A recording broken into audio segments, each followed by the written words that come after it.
Suite à la première conférence des gouverneurs des régions tenue les 9 et 10 août dernier à Yaoundé sous le thème « Autorité administrative et défis sécuritaires en période de contraintes socio-économiques », le gouverneur de la région du littoral, Samuel Dieudonné Iva-Dibois, a précisé ce 18 août dans ses services à Bonadjo, dans la capitale économique du Cameroun, la réunion de restitution et d'appropriation au niveau régional des recommandations issues de la première conférence semestrielle des gouverneurs des régions. Avant les travaux de réflexion à huis clos avec toutes les forces vives de la région du littoral, le gouverneur, au sujet de l'insécurité observée dans certains coins de la ville, a interpellé les populations à coopérer avec les autorités administratives pour une maîtrise globale de la situation. La population doit nous aider.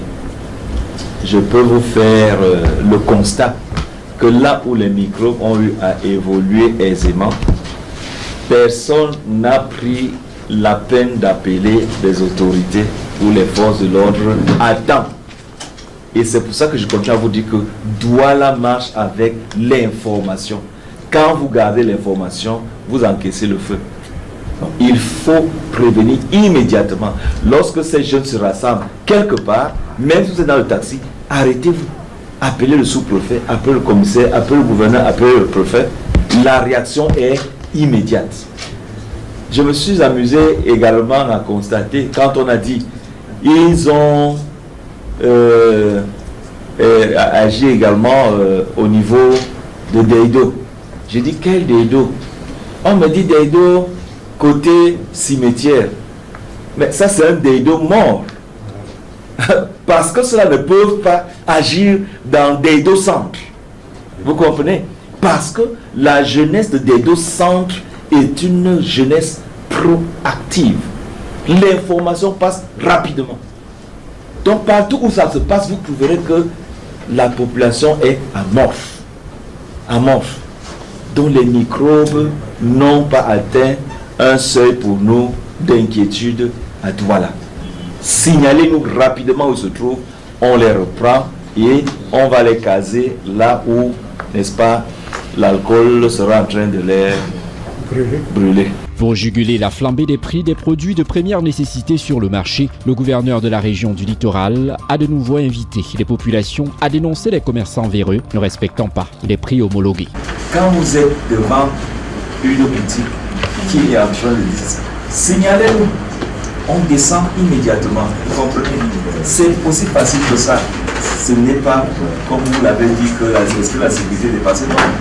C'est que vous ne saisissez pas, vous ne dénoncez pas. Et parfois même, la complicité de celui qui achète plus cher, s'il a fait, c'est sa volonté. Mais celui qui peut dire que je ne prends pas cela, la dénonciation menace de faux. Il faut dénoncer. Au sujet de la prolifération des faux médicaments et des produits illicites dans la ville de Douala, le gouverneur de la région du littoral a davantage rassuré l'opinion sur le travail abattu sur le terrain par les autorités pour lutter avec la dernière énergie contre ce fléau afin d'assurer la santé des populations. Les médicaments impropres ont été détruits. Ça se fait systématiquement. Et dans les arrondissements, nous n'avons pas seulement limité cela aux médicaments. Il va du carburant frelaté ou non, parce que lorsqu'on consomme un carburant hors des stations, il est très douteux. Donc tout cela également, nous avons un bilan qui se fait établir par les autorités à chaque fois. Donc c'est un combat que nous menons. Et même au niveau du gazon, bon, ceux qui sont sur le gazon, ils sont mobiles. Et lorsqu'on les surprend, on arrive à récupérer le butin. Mais quand il n'y a pas de descente, ils évoluent comme vous le constatez. Mais je voudrais dire que nous n'allons pas leur donner l'espace et qu'ils sachent que c'est des produits qui peuvent nuire à la santé de nos populations. Au sortir de cette importante rencontre, on peut noter que les autorités administratives, en synergie avec le gouvernement, sont à pied d'œuvre pour trouver des solutions afin de faire face aux défis sécuritaires et économiques de l'heure.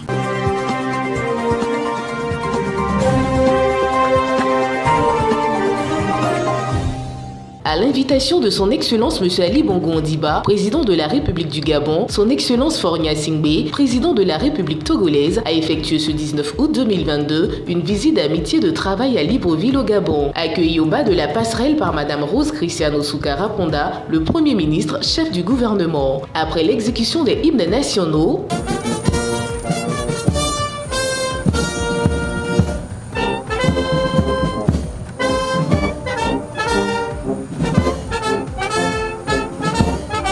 les honneurs militaires, place au bain de foule avec les populations togolaises vivant au Gabon. Son Excellence M. Faure Gnassingbé, président de la République togolaise, a mis le cap sur le palais du bord de mer où il a été accueilli par son homologue Ali Bongo Ondimba, président de la République du Gabon. La présence du président togolais à Libreville confirme le rayonnement diplomatique du Gabon. Par ailleurs, membre du Conseil de sécurité des Nations Unies, les deux chefs d'État ont abordé la question de la grande commission mixte pour la redynamisation de la coopération entre leurs deux pays. Donc, le président Ali Bongo et moi-même, nous avons fait le point et je pense que dans les semaines qui vont venir, la réunion de la grande commission mixte Togo-Gabon va pouvoir se réunir et concrétiser tout cela. Parce que bon, le processus malheureusement est un peu long, mais je crois que les fruits ne seront tardés. Par la suite, les deux chefs d'État ont eu un entretien avec Mme Patricia Scotland, secrétaire générale du Commonwealth, en séjour à Libreville. Cet entretien a permis aux deux chefs d'État de revisiter les opportunités offertes par le Commonwealth. Vous savez, ce n'est pas une opération de communication si nous avons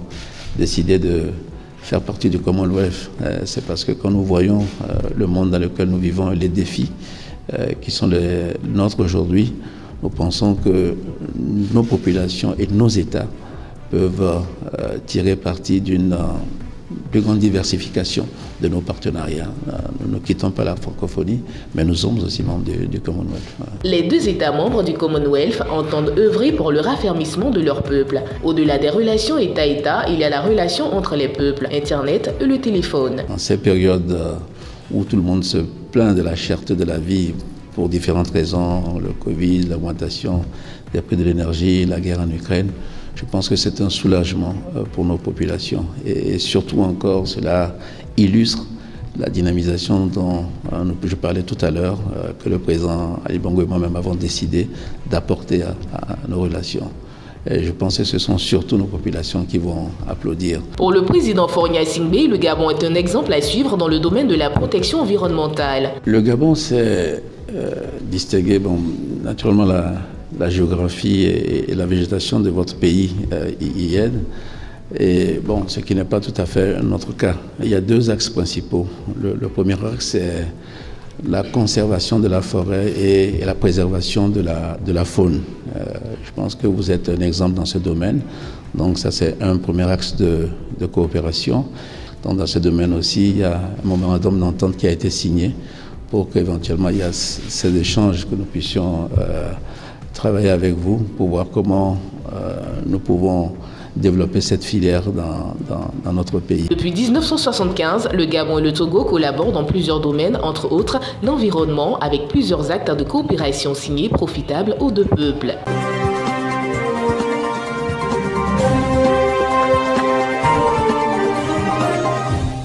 Suite à l'impact important causé par la guerre russo-ukrainienne dans le monde et au Cameroun en particulier, avec l'inflation des prix des produits de première nécessité, le gouvernement camerounais, par le biais d'un point de presse conjoint du ministère de la Communication, de l'Eau et de l'Énergie, du Commerce et de l'Agriculture et du Développement rural, tenu ce 10 août, au ministère de la Communication à Yaoundé, a exposé tour à tour aux hommes et femmes de médias les dispositions prises par l'État du Cameroun pour juguler la flambée des prix sur le marché. René Emmanuel Sadi, ministre de la Communication. Messieurs, comme vous le voyez, notre pays, comme bien d'autres dans le monde, n'a pas échappé aux effets néfastes de la conjoncture internationale actuelle, impactée tour à tour par la pandémie du Covid-19 et la guerre russo-ukrainienne. Pour autant, on peut et même on doit saluer les mesures prises par le gouvernement sous l'autorité du chef de l'État pour faire face à la situation et assurer au Cameroun une résilience et une stabilité tout à fait remarquables. Le coût de la vie s'en ressent bien évidemment dans presque tous les secteurs d'activité, mais il faut le dire dans des proportions qui sont, de l'avis d'observateurs avisés, moins désastreuses comparativement à nombre d'autres pays. Mesdames, Messieurs, si donc il y a lieu de s'en féliciter, on ne peut cependant perdre de vue que cette conjoncture que traversent la plupart des pays du monde, dont le nôtre, demeure tributaire de causes dont nul ne saurait entrevoir la résorption à brève échéance. C'est pourquoi elle nous semble requérir, au-delà des mesures palliatives ou ponctuelles, des mesures structurelles et pérennes qui permettraient à notre pays de contenir ou d'atténuer d'éventuels contre-coups de la conjoncture économique mondiale. Pour le ministre de l'Agriculture et du Développement rural, il faut absolument atténuer la dépendance aux importations en augmentant la production agricole de 30% chaque année. Pour répondre à cette situation, le gouvernement, sous la haute impulsion du chef de l'État, a mis en place un certain nombre de stratégies, de programmes et de projets pour répondre à cette crise. Premièrement, suite à la crise russo-ukrainienne, la Banque africaine a consenti mettre en place un projet d'appui à la production agricole parce qu'il a été établi par les experts de la Banque mondiale que face à l'augmentation démographique et face à la dépendance de l'extérieur, si nous ne voulons pas courir vers une crise alimentaire dans les années 2024 ou 2025, il faudra tout de suite augmenter la production agricole de 30%. Une mesure renchérie par le ministre du Commerce, pour qui, si l'économie d'un pays dépend uniquement de l'extérieur, on n'est pas loin du suicide. La crise ukrainienne, précisément, est venue donc aggraver cette situation déjà préoccupante du fait du blocage ou de la pause des mines dans les principaux ports d'embarquement des céréales, des oléagineux ou des engrais, tout produit destiné à l'exportation. Face à l'impact de cette conjoncture économique mondiale, le Cameroun veut davantage se tourner vers une industrialisation accrue de son économie.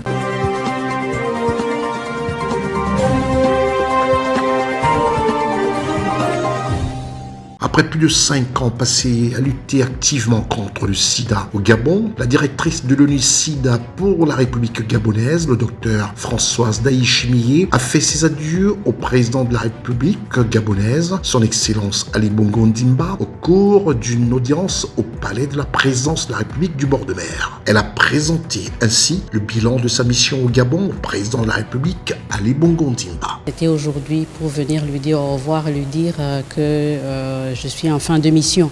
Et durant nos échanges tout à l'heure, j'ai eu à apprécier mon séjour au Gabon. Au niveau de la lutte contre le sida au Gabon, nous avons certes des avancées très appréciables avec un pays qui finance à 85% au niveau des besoins et moins de 5% sont au niveau donné par l'international. Mais j'ai également signalé tous les manquements que la communauté nationale et internationale connaît déjà, des ruptures de stock d'ARV.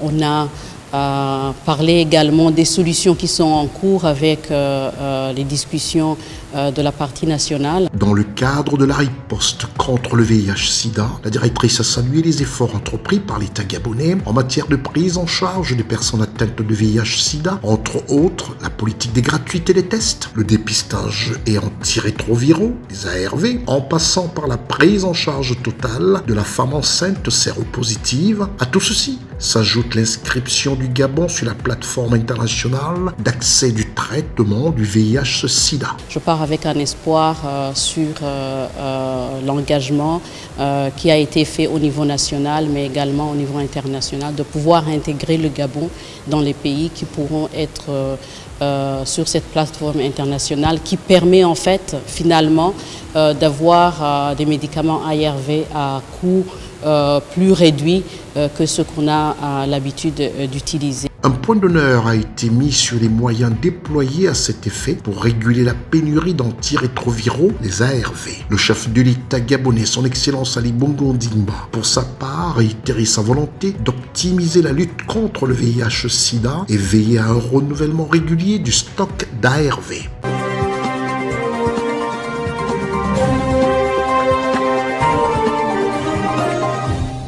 À 2 semaines de la rentrée scolaire 2022-2023, le gouverneur de la région du littoral, ici représenté par son secrétaire général, a présidé ce 24 août 2022 à Bonandjof, dans la capitale économique du Cameroun, la réunion préparatoire au lancement officiel de la rentrée scolaire 2022-2023 en présence du délégué régional de l'éducation de base, des inspecteurs pédagogiques et de nombreux enseignants. Avant la séance des travaux à huis clos, le délégué régional de l'éducation de base pour le littoral, Léopold Yimga, a dressé le bilan de l'année scolaire écoulée. Un bilan pas des moins reluisants malgré les conséquences de la pandémie de Covid-19 et la grève des enseignants qui ont quelque peu entaché les résultats de cette année scolaire. Le délégué régional de l'éducation de base pour le littoral, Léopold Yimga, s'est davantage penché sur les mesures prises par le gouvernement et mises en application pour améliorer les conditions de travail des enseignants au Cameroun en général et dans la région du littoral en particulier. Dû aux examens de la session 2022, je voudrais vous dire également que tout le temps, avant cette grève, j'ai des délégations de crédit. Je pense notamment à ce qu'on appelle la prime d'accès aux zones difficiles. C'est un crédit qui est mis à notre disposition pour encourager les enseignants affectés dans les zones insulaires. Chaque semestre, ils reçoivent une dotation budgétaire, ils reçoivent de l'argent conséquent. Je peux même vous donner les montants. Les inspecteurs reçoivent au moins 250 000 et les directeurs d'école au moins 200 000 et les enseignants au moins 150 000 par semestre. Je voudrais également vous dire que nous avons sur notre table une délégation de crédit destinée au paiement des frais de relève. J'entends par frais de relève le paiement, la prise en charge des déplacements des enseignants qui ont bénéficié d'une affectation, qui partent donc d'un point à l'autre. Et plus est, tous les enseignants frappés par la limite d'âge, donc appelés à faire voilà leur droit à la retraite pour payer le transport afin d'aller mériter doucereusement le repos au village. Par rapport aux nouvelles recrues, j'ai l'honneur de vous annoncer ici que toutes les recrues de 2019 ont eu leur matricule générée et ont eu leur salaire, y compris le rappel. Ils ont eu plus de une dizaine de mois de rappel. J'ai vu le sourire sur les lèvres quand on peut s'imaginer que ces enfants ont eu de 4 à 5 millions.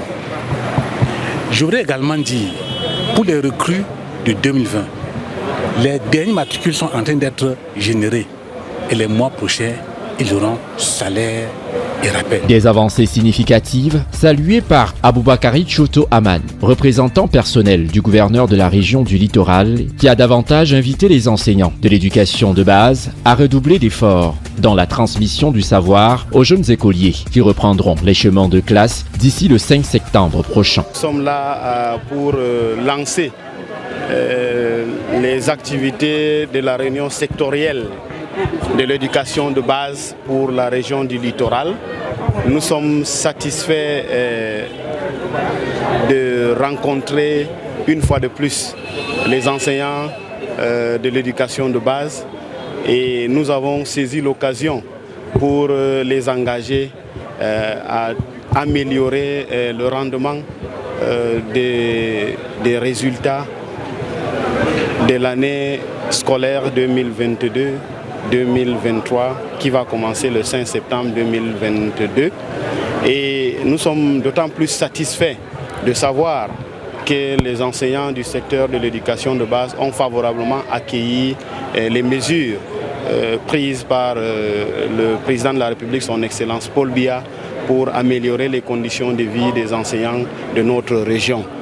Ces enseignants nous ont chargés de dire merci au président de la République et ces mêmes enseignants s'engagent à ne ménager aucun effort pour atteindre les objectifs fixés pour l'année scolaire qui va commencer bientôt. Le ton est donc donné et des mesures fortes sont mises en œuvre par la délégation régionale de l'éducation de base et les autorités administratives pour une rentrée scolaire 2022-2023 sans fausse note dans la région du littoral.